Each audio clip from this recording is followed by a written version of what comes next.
Hating evil to the core, Daoki was carrying out a mission when his car was suddenly blown up. The very next day, everyone held a funeral for him. Xiaomei cried her heart out, completely devastated. But Curly quietly leaned in and revealed the truth. This was all part of a trap, set to lure out the real mastermind. That day, when Daoki noticed his earpiece signal being jammed, he instantly realized something was wrong. He switched on the nitrous, floored the accelerator, and drifted sharply onto another road. Moments later, he jumped out of the car without hesitation, narrowly escaping death. His teammates all believed Daoki was dead. Meanwhile, the mysterious figure hiding in the shadows had already driven away. Just as the car was about to explode, everyone realized Daoki was still alive, finally breathing a sigh of relief. To prevent another explosion, the team sent a drone to inspect the vehicle from a distance. They discovered a massive hole blasted into the bottom of the car. From the remaining fragments, Daoki immediately recognized it as a bomb commonly used by the military. That meant the killer wasn't just connected to the military, but also held deep hatred toward them. To draw out the person behind it all, Daoki decided to fake his own death. At the funeral, the team cried uncontrollably. Meanwhile, Daoki hid inside a nearby vehicle, watching suspicious attendees through surveillance cameras. Soon, he noticed a people who never ate, but kept filming everything with their phones. They even collected used paper cups and cigarette butts, packing them away. Clearly, they were gathering fingerprints and photos, trying to confirm the identities of the mourners, and determine whether the revenge team had any hidden leaders. However, the camera footage was blurry, and the license plate of the suspicious vehicle couldn't be seen clearly. Without hesitation, Xiaomei walked past the vehicle, secretly attaching a micro camera. She successfully captured the license plate number. Seeing this, Daoki couldn't help but sigh, finally understanding how Xiaomei felt as the logistics support, always watching everyone else take action from inside the car. Later, Daoki saw one of the men hand the funeral guest list to another mysterious figure. That man was wearing a ring that looked like the symbol of a secret organization. Daoki immediately recalled that the assassin who tried to kill him before was wearing the exact same ring. He quietly followed the man, eventually watching him enter a luxury nightclub. Not wanting to alert the enemy, Daoki decided to retreat and plan carefully. Meanwhile, after the funeral, Wensky arrived at Uncle Zhang's office. He dropped a resignation letter on the desk and turned to leave. Unexpectedly, he ran straight into Uncle Zhang, who had just returned. Uncle Zhang immediately questioned him about why he showed up at the office so late at night. Wensky only replied with a casual "it's nothing," and turned to leave. But just a few steps later, he suddenly came back, helped Uncle Zhang straighten his collar, and whispered something completely strange. Watching him behave like a totally different person, Uncle Zhang finally realized something was seriously wrong. Wensky was very likely the one who planted the bomb. He shared his suspicion with the rest of the team. Xiaobao wondered if Wensky left simply because Daoki's sudden death hit him too hard. But Uncle Zhang disagreed. There were far too many red flags surrounding Wensky. He had conveniently discovered the office secret blueprints, secretly photographed every employee's personal information, and even the details he filled out when joining the company were completely fake. At that moment, everyone was certain Wensky was the one who tried to kill Daoki, and if they wanted to uncover his true identity, they had only one option. They had to enter that luxury nightclub, a place where a six-figure annual income is treated like slavery. Just how insane is this Korean nightclub? Yet even those sitting in the middle are considered nothing more than slaves in the eyes of the hostesses. Suddenly, a group appeared carrying a fireworks show package. The entire venue erupted in excitement. The hostess announced that only those who could afford this package qualified as true ultra-elite royalty. When Xiaomei checked the price, she was completely stunned. The package cost nearly $13 million USD. Both of them could only sigh. The world of the rich was truly impossible to understand. After the hostess left, Daoki noticed the security guards nearby who looked extremely thirsty. She followed them up to the second floor, but was immediately stopped by guards stationed at the staircase. Clearly, the second floor was hiding something illegal. To continue investigating the nightclub, Daoki came up with a plan. She needed to befriend a VIP guest. While the guards weren't paying attention, she quietly slipped into a private room. To her shock, when the man removed his mask, he turned out to be a famous idol singer Seungri. Daoki could only force a smile and say, "Long time no see." Daoki continued smoothly, saying that when she ranked first in the trainee evaluations, she was genuinely proud of her, even though she herself always ranked 11th. Seeing Seungri begin to hesitate, Daoki pulled out an old trainee group photo. Her face had been perfectly edited into it. Just like that, Daoki successfully became friends with him. Later, while everyone else was partying inside, Daoki stepped out of the private room and noticed 3 high school students who had secretly stolen their mother's credit card to spend money there. She immediately took out her phone and reported the nightclub for allowing minors inside. The police arrived quickly, but strangely, They stayed outside the entrance and never went in. At that moment, Daeoki received a phone call. Soon after, she was surrounded by a group of security guards, dragged outside, and brutally beaten. To protect her cover, Daeoki endured the assault without fighting back. Then, the head of security made a phone call. Daeoki thought they were finally there to help her. Instead, they immediately handcuffed her, accusing her of disrupting the nightclub's business and announcing her arrest on the spot. It was obvious the police were already working with the nightclub.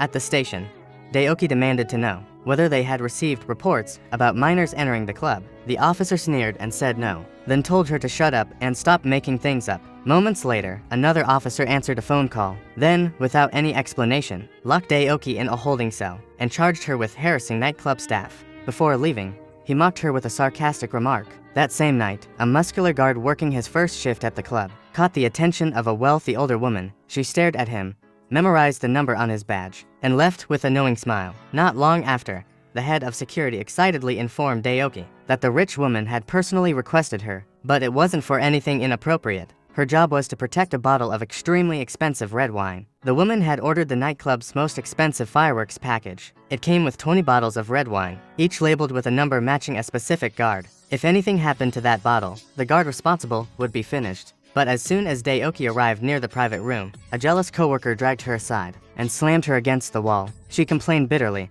that she had worked there for 3 years and never once served a top-tier client like this. So, why did Daeoki get the VIP room on her very first day? She forcibly swapped badges with Daeoki, ordering Daeoki to take her place on a delivery job, while she returned to serve the wealthy woman herself. With no choice, Daeoki followed instructions down to the garage. Only then did she realize what the delivery really was: transporting an unconscious girl to an unknown location. Seeing that Daeoki was new, the coworkers tossed her the car keys and told her to drive. Meanwhile, the rich woman noticed that the handsome guard she had chosen was suddenly gone. Her expression darkened instantly. She grabbed a bottle marked number 9 and smashed it on the floor. Before anyone could react, she grabbed bottle number 8 and shattered that too. Just as she was about to keep going, her friend Wenhejin stepped in and stopped her. He suggested a game drawing bottles. Whoever lost would have to grant the winner a wish. The woman was immediately intrigued. The game required 2 guards to fight each other. She quickly selected 2 bottles. Unexpectedly, Wenhejin placed his own bottle beside hers. That only made her more excited. He pulled out a thick stack of cash, saying that if she won, all the money was hers. The 3 guards instantly fired up, but no one expected Wenhejin's skills. In less than 10 seconds, he knocked all 3 guards to the ground. Then, right in front of the wealthy woman, he slammed one guard onto the table and brutally snapped the guard's arm. The woman was thrilled beyond reason, once again proving that the world of the rich is something normal people will never understand. At the same time, Xiaomei discovered that the delivery destination was a hotel. Daeoki was desperately trying to figure out how to get the girl out safely when she suddenly noticed another car following them. She deliberately caused a confrontation, and suddenly the other car's tire blew out, stalling in the middle of an intersection. A large truck was speeding toward them. With no time to hesitate, Daeoki slammed the accelerator and rammed the car out of the way. 2 coworkers jumped out, planning to teach the driver a lesson. Instead, Daeoki knocked both of them unconscious from behind. It turned out Daeoki knew the person following them. He was a journalist who had been investigating the nightclub's dark operations. He told Daeoki they had to get the girl to a hospital immediately.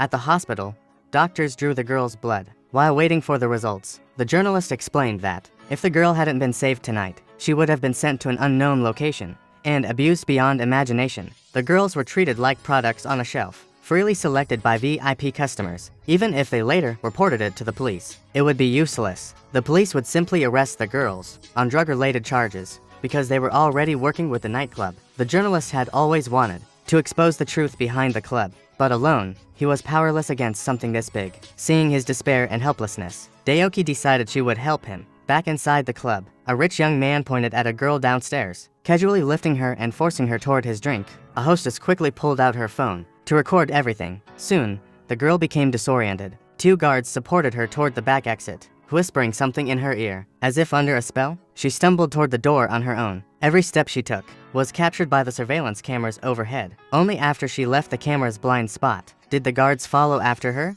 They drove the girl to a hotel. After arriving in the hotel lobby, the security guard leaned close and whispered something in her ear, then secretly slipped a room key card into her hand. Following the instructions in a dazed state, The girl walked into the hotel and unconsciously opened the room door. It wasn't until she lay down on the bed that she completely passed out. Once they confirmed the delivery had reached the designated location, they informed the rich second-generation guy to come and enjoy himself. He arrived at the hotel excitedly and even notified his group of spoiled friends, promising everyone a live show that night. Just a few hours earlier, this girl had gone to a nightclub for the first time. She had no idea that the place followed a brutal, unspoken hierarchy. Even the cheapest seat cost hundreds of thousands, and the closer you got to the center stage, the higher the price. The private rooms upstairs were exclusive to elite VIPs. From there, they could overlook the entire venue and even had the right to choose girls at will. If a VIP took interest in a girl, the hostess would secretly take her photo,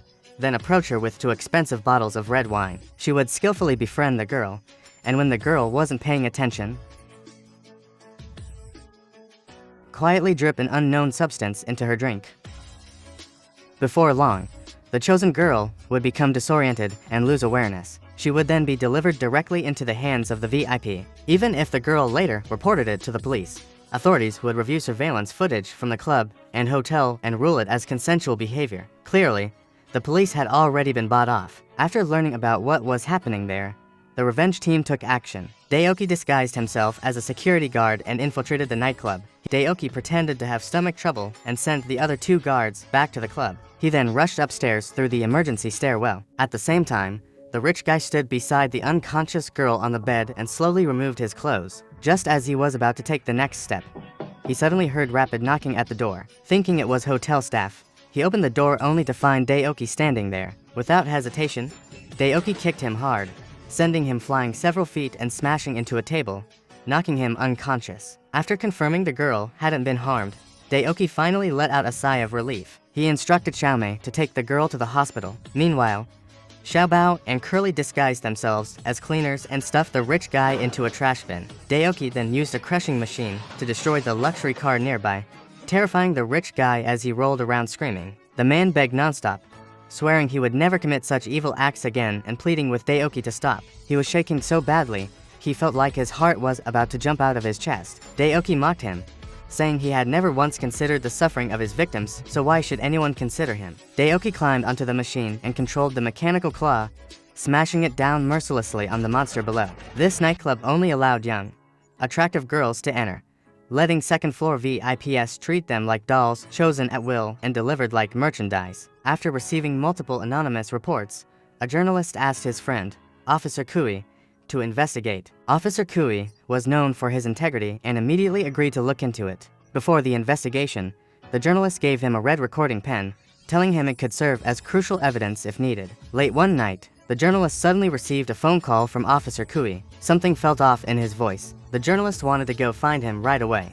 but Officer Kui insisted he stay home and wait. That sentence gave the journalist an overwhelming sense of dread. Sure enough, the next morning, he received news of Officer Key's death. At the funeral, police sorrowfully told the family that Kui had committed suicide due to death, claiming there were no signs of homicide. The journalist was furious. Officer Kui had clearly been investigating the nightclub, yet was now framed as someone who killed himself out of guilt. His former colleagues didn't investigate further and instead shamelessly repeated the lie. The journalist loudly promised the family that he would uncover the truth behind Key's death. To stop him from causing trouble, the police took him to the station and showed him surveillance footage. On the day of the incident, Officer Kui drove alone to the outskirts of town and never came back. They claimed all evidence pointed to suicide. Although their explanation seemed flawless, the journalist knew there was more beneath the surface. With no official help left, he decided to investigate on his own using his own money. Then he received a call from a stranger claiming to have clues about Officer Key's death. Without thinking twice, he went to meet the person on the street to collect the materials. But when he opened the folder, he was stunned. Among a few useless landscape photos, there was a thick stack of cash. He immediately sensed something was wrong. Before he could react, the police appeared by his side. Faced with a complete and clear chain of evidence, the journalist couldn't utter a word. Overnight, he became a haunted man, labeled a trash reporter by everyone. Helpless, he told Gauche that the reason he had been filming on the nightclub's top floor that day was actually to risk his life at the hands of those people. If the footage of their crimes went online, even unwillingly, the police might reopen the investigation. Seeing the journalist willing to sacrifice himself to clear a friend's name, Gaoqi's face was full of pain and anger. Leaving something on the table, Gatra got up and walked away. The journalist approached to see what it was, a small flyer from a model taxi company. On it, the words read, "Don't give up, we'll take revenge for you." Curious, the journalist decided to call the number. Soon, Gatra brought him to an arcade. After inserting a coin, the options appeared on the screen. Blue for revenge, red for giving up. Thinking of his friend who had risked everything to uncover the truth and was ultimately killed, the journalist resolutely pressed the blue button.